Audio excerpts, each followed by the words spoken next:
Commemorative Air Force is an international organization. It's made up of over 70 units scattered in 26 states and 4 foreign countries. And of all those units, we are the largest. That is why we are named an air base. Our mission is to commemorate the services of our World War II and Korean and Vietnam War veterans. And many young people today do not understand of what those people did for us during their service. So again, commemorate, to remember, to honor is what we're here for. So we try to educate the children on what these people did. All the aircraft we have on this site are really just pieces of rubber and metal without the people who staffed them, flew them, maintained them, and built them.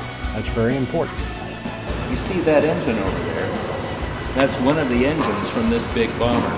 You can only put 5 passengers in here. It looks fairly big until you look over at the B-17 here. In the Korean War in the 1950s, they built these helicopters to evacuate wounded and also to just observe what's going on in the battlefields. One version had a radar underneath the belly, and the other one had a torpedo in the belly. Warheads on the front there, it's styrofoam painted.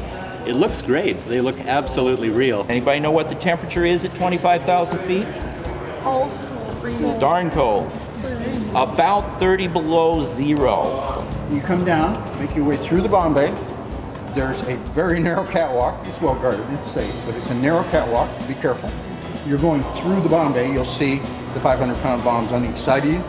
And the bombardier took over with a switch, turns left and right, so he could guide the airplane over the final part of the approach to the target. At that time, it was the largest aircraft to ever fly off of a carrier deck, and it was a really tight fit.